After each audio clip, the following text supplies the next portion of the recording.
আসসালামু আলাইকুম। সংবাদে আপনাদের সবাইকে স্বাগত জানাচ্ছি। আমি ফিরোজ তোহা। শুরুতেই সংবাদ শিরোনাম। দখলদার ইসরায়েলি বাহিনী এবং নিরীহ ফিলিস্তিনিদের মধ্যে ভয়াবহ যুদ্ধ চলছে। আর এই মুহূর্তে আমাদের হাতে এসছে যুদ্ধের ভয়ঙ্কর কিছু গুরুত্বপূর্ণ আপডেট সংবাদ। প্রথমেই জানাবো, গাজায় আরও ৫৬ জন ফিলিস্তিনিকে হত্যা করল ইসরায়েল। ফিলিস্তিনের অবরুদ্ধ গাজায় ইসরায়েলি হামলায় একদিনে আরও ৫৬ নিরীহ ফিলিস্তিনিকে হত্যা করা হয়েছে। এই ঘটনায় আহত হয়েছে শতাধিক মানুষ। এর মধ্যে অবরুদ্ধ উপত্যকাটিতে নিহতের সংখ্যা বেড়ে প্রায় ৫১,৫০০ জনে পৌঁছে গেছে। আজ প্রতিবেদনে বিষয়টি নিশ্চিত করেছে কাতার ভিত্তিক সংবাদ মাধ্যম আল জাজিরা। এরপর জানাবো, আলহামদুলিল্লাহ, এবার ইসরায়েলের বিমান ঘাঁটিতে হাইপারসনিক ব্যালিস্টিক ক্ষেপণাস্ত্র হামলা। এবার দখলদার ইসরায়েলের দক্ষিণের একটি গুরুত্বপূর্ণ সামরিক ঘাঁটিতে উচ্চগতির ক্ষেপণাস্ত্র বা হাইপারসনিক ব্যালিস্টিক মিসাইল হামলা চালিয়েছে ইয়েমেনের সশস্ত্র গোষ্ঠী হুতি যোদ্ধারা। ফিলিস্তিনের অবরুদ্ধ গাজা ভূখণ্ডে নিরস্ত্র ফিলিস্তিনিদের উপর দখলদার ইসরায়েলি বাহিনীর বর্বরোচিত এই হামলার ঘটনার প্রতিবাদে ইয়েমেনের হুতি যোদ্ধারা এই হামলা চালিয়েছে দখলদার ইসরায়েলের বিমানবন্দরে। এতে ইসরায়েলের বিমানবন্দর অকেজো হয়ে পড়েছে। এদিকে পানিকে অস্ত্র হিসেবে ব্যবহার কোনোভাবেই মেনে নেওয়া হবে না, ভারতকে হুঁশিয়ারি করলেন পাকিস্তান। কাশ্মীরের পেহেলগামে হামলার পর সিন্ধু পানি চুক্তি বাতিল করেছে ভারতের প্রতিক্রিয়ায় কঠোর অবস্থান নিয়েছে পাকিস্তান। দেশটির প্রধানমন্ত্রী শেহবাজ শরীফ বলেছেন, পাকিস্তান যে কোনো মূল্যে নিজের পানির অধিকার রক্ষা করবে। যদি পারমাণবিক যুদ্ধ করা লাগে সেজন্য প্রস্তুত রয়েছে পাকিস্তান। এদিকে পাকিস্তান ও ভারত উত্তেজনা নিরসনে মধ্যস্থতার প্রস্তাব ইরানের। কাশ্মীরে বন্দুকধারীদের হামলায় ২৬ জন নিহতের ঘটনার পর সৃষ্ট পারমাণবিক অস্ত্রধারী পাকিস্তান ভারতের মধ্যে উত্তেজনা নিরসনে মধ্যস্থতার প্রস্তাব দিয়েছে ইরান। আর সামাজিক যোগাযোগ মাধ্যম টুইটারে এক পোস্টে এমন তথ্য জানিয়েছেন ইরানের পররাষ্ট্রমন্ত্রী সৈয়দ আব্বাস আরাগচি। এবং সর্বশেষ জানাবো, রুহুল কবির রিজভী পদত্যাগ করেছেন দাবিতে ভুয়া তথ্য প্রচার। গত ২৪শে এপ্রিল থেকে বাংলাদেশ জাতীয়তাবাদী দল বিএনপির সিনিয়র যুগ্ম মহাসচিব রুহুল কবির রিজভী পদত্যাগ করেছেন একটি দাবি সামাজিক যোগাযোগ মাধ্যমে ভাইরাল হয়েছে। তবে ফ্যাক্ট চেক রিমার স্ক্যানার জানিয়েছে রুহুল কবির রিজভী পদত্যাগ করেননি। বিষয়টি মিথ্যা এবং বানোয়াট। এ বিষয়ে ফ্যাক্ট চেক নিজস্ব কিওয়ার্ড সার্চের মাধ্যমে রুহুল কবির রিজভীর পদত্যাগের বিষয়ে কোনো তথ্য পায়নি। বিষয়টি গুজব বলে জানিয়েছে তারা। প্রিয় দর্শক, এতক্ষণ শুনছিলেন সংবাদ শিরোনাম, এবারে বিস্তারিত।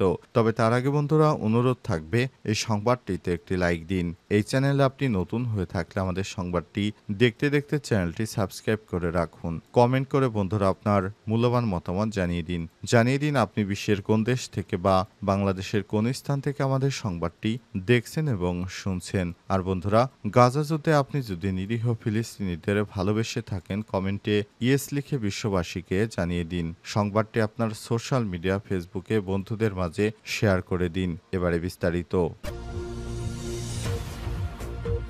গাজায় আরও ৫৬ জন নিরীহ ফিলিস্তিনিকে হত্যা করল দখলদার ইসরায়েল। ফিলিস্তিনে অবরুদ্ধ গাজায় ইসরায়েলি হামলায় একদিনে আরও ৫৬ জন নিরীহ মানুষ নিহত হয়েছে, আহত হয়েছে অর্ধশতাধিক। এর মধ্য দিয়ে অবরুদ্ধ উপত্যকাটিতে নিহতের সংখ্যা বেড়ে ৫১,৫০০ জনের উপরে ছাড়িয়ে গেল। আজ এক প্রতিবেদনে তথ্য জানিয়েছে বার্তা সংস্থা আনাদোলু। প্রতিবেদনে বলা হয়েছে, গাজায় ২৪ ঘণ্টায় ইসরায়েলি হামলায় কমপক্ষে ৫৬ জন ফিলিস্তিনি নিহত হয়েছে, যার ফলে ২০২৩ সালে অক্টোবর থেকে ইসরায়েলি আগ্রাসনে ভূখণ্ডটিতে মৃতের সংখ্যা বেড়ে ৫১,৪৯৫ জনে পৌঁছেছে বলে গাজার স্বাস্থ্য মন্ত্রণালয় জানিয়েছে। মন্ত্রণালয়ের এক বিবৃতিতে বলা হয়েছে, গত ২৪ ঘণ্টায় ইসরায়েলি হামলায় আহত ১০৮ জনকে গাজার বিভিন্ন হাসপাতালে নেওয়া হয়েছে। এর মধ্যে সংঘাতে শুরু হওয়া থেকে আহতের সংখ্যা বেড়ে ১,৭০,৫২৪ জনে পৌঁছেছে।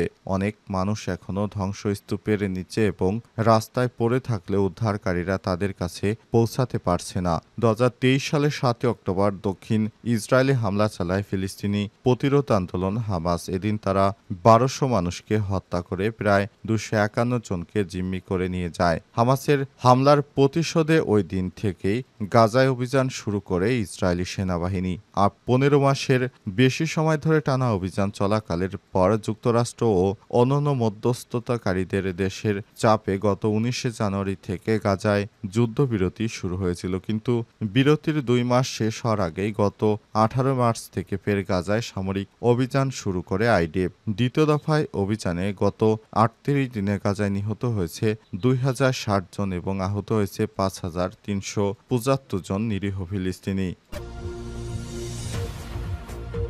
এবার ইসরায়েলের বিমান ঘাঁটিতে হাইপারসোনিক ব্যালিস্টিক ক্ষেপণাস্ত্র হামলা। এবার ইসরায়েলের দক্ষিণে একটি গুরুত্বপূর্ণ সামরিক ঘাঁটিতে উচ্চগতির ক্ষেপণাস্ত্র বা হাইপারসোনিক ব্যালিস্টিক মিসাইল দিয়ে হামলা চালিয়েছে ইয়েমেনের সশস্ত্র গোষ্ঠী হুতি যোদ্ধারা। ফিলিস্তিনের অবরুদ্ধ গাজা ভূখণ্ডে নিরস্ত্র ফিলিস্তিনিদের উপর দখলদার ইসরায়েলি বাহিনীর বর্বরোচিত ও গণহত্যামূলক হামলার প্রতিবাদে হামলা চালিয়েছে গোষ্ঠীটি। আজ ইয়েমেনি সশস্ত্র বাহিনীর মুখপাত্র ব্রিগেডিয়ার জেনারেল ইয়াহিয়া সারি এক বিবৃতিতে এই তথ্য নিশ্চিত করেছেন। খবর সাফাক নিউজের। বিবৃতিতে ইয়াহিয়া সারি আরও বলেছেন, ইয়েমেনি ক্ষেপণাস্ত্র ইউনিট ইসরায়েলের নেভাতিম বিমান ঘাঁটিতে সফলভাবে হামলা চালিয়েছে। উল্লেখ্য, এই বিমান ঘাঁটি নেগেব মরুভূমির উত্তরে বিয়ার শেবা শহরে প্রায় 15 কিলোমিটার দক্ষিণ পূর্বে অবস্থিত। তিনি আরও জানান, এই হামলায় প্যালেস্টাইন 2 নামের ইয়েমেনের নিজস্ব হাইপারসোনিক ব্যালিস্টিক ক্ষেপণাস্ত্র ব্যবহার করা হয়েছে। ক্ষেপণাস্ত্রটি লক্ষ্যবস্তুতে সফলভাবে আঘাত হানতে সক্ষম হয় এবং ইসরায়েলের আকাশ প্রতিরক্ষা ব্যবস্থা তা প্রতিহত করতে ব্যর্থ হয়েছে। ইয়াহিয়া সারি আরও বলেন, গাজার নির্যাতিত জনগণের প্রতি সংহতি, ইসরায়েলের নৃশংসতার প্রতিবাদ এবং যুক্তরাষ্ট্রের সমর্থনে জবাবে ইয়েমেনি সেনাবাহিনী ইসরায়েলের গুরুত্বপূর্ণ সামরিক স্থাপনায় আঘাত হেনেছে। দখলদার ইসরায়েলি বাহিনীকে শায়েস্তা করতে ইয়েমেনের এই ধরনের কার্যকলাপ বলে জানানো হয়েছে।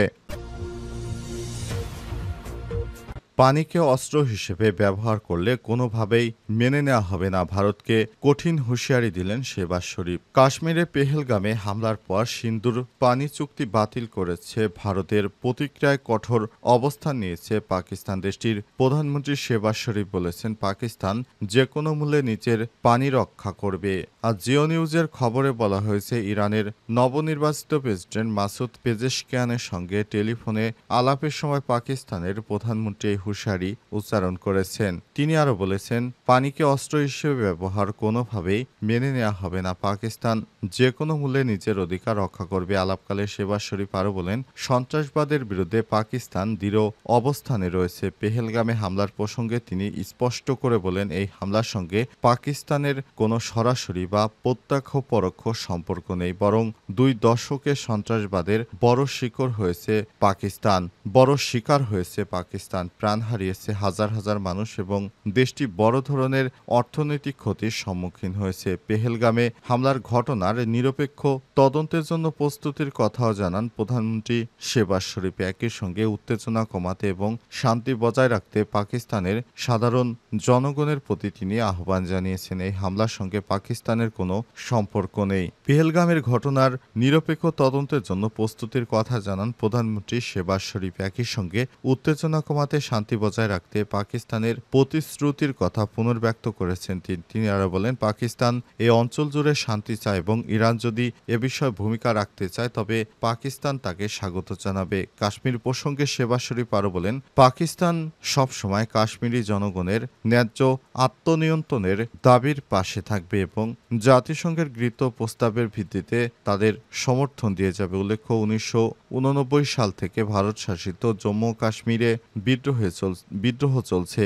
বহু কাশ্মীরি মুসলমান এই আন্দোলনকে সমর্থন করেন এবং তারা চান অঞ্চলটি হয় পাকিস্তানের সঙ্গে যুক্ত হোক বা স্বাধীন রাষ্ট্র হিসেবে আত্মপ্রকাশ করুক। ভারত এই আন্দোলনকে সন্ত্রাসবাদ হিসেবে চিহ্নিত করলেও পাকিস্তান একে বৈধ স্বাধীনতাকামী সংগ্রাম হিসেবে দেখে আসছে।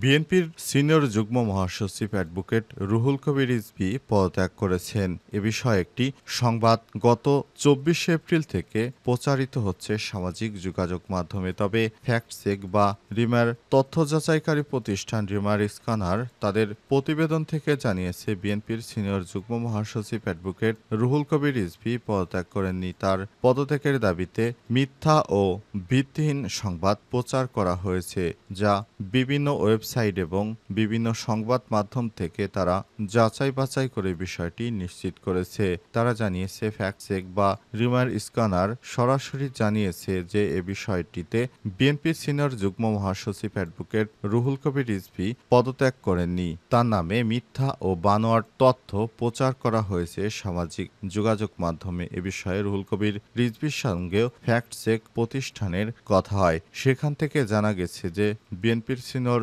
যুগ্ম মহাসচিব অ্যাডভোকেট রুহুল কবির রিজভী পদত্যাগ করেননি। তিনি নিজেই জানিয়েছেন, আমার নামে মিথ্যা ও ভিত্তিহীন তথ্য প্রচার করা হচ্ছে। এ বিষয়ে আমার এখনো কোনো তথ্য জানতে পারিনি। ওই লিঙ্কে প্রবেশের পর একটি ব্লগ পোস্ট ওয়েবসাইটে নিয়ে যাওয়া হয়, যেখানে সিনিয়র যুগ্ম মহাসচিবের পদ থেকে রুহুল কবির রিজভী পদত্যাগ করেছেন একটি লেখা দেখতে পাওয়া গেছে। তবে সেখানে ঢোকার চেষ্টা করা হলে সেই লিঙ্কটিতে প্রবেশ করা যাচ্ছে না। এ বিষয়ে বিএনপির সিনিয়র যুগ্ম মহাসচিব অ্যাডভোকেট রুহুল কবির রিজভী বলেন, তার নামে এ ধরনের বানোয়াট মিথ্যা তথ্য দিচ্ছে যারা, তাদের বিরুদ্ধে তিনি প্রশাসনিক ব্যবস্থা নেবেন। কারণ তিনি পদত্যাগ করেননি, কেন তার বিরুদ্ধে এমন মিথ্যা ও ভিত্তিহীন সংবাদ প্রচার করা হচ্ছে, বিষয়টিতে তিনি প্রশ্ন রেখেছেন। এছাড়াও বিএনপি সিনিয়র যুগ্ম মহাসচিব ছাড়া বিএনপির অন্যান্য নেতারাও জানিয়েছেন, বিভিন্ন বিশেষ করে ফেসবুক যোগাযোগ মাধ্যমে এ ধরনের মিথ্যা তথ্য ছড়াচ্ছে আওয়ামী লীগের লোকজন। তারা বিদেশে বসে এসব ষড়যন্ত্র করছে, যাতে করে দলের ভিতর বিশৃঙ্খল পরিস্থিতি তৈরি হয়।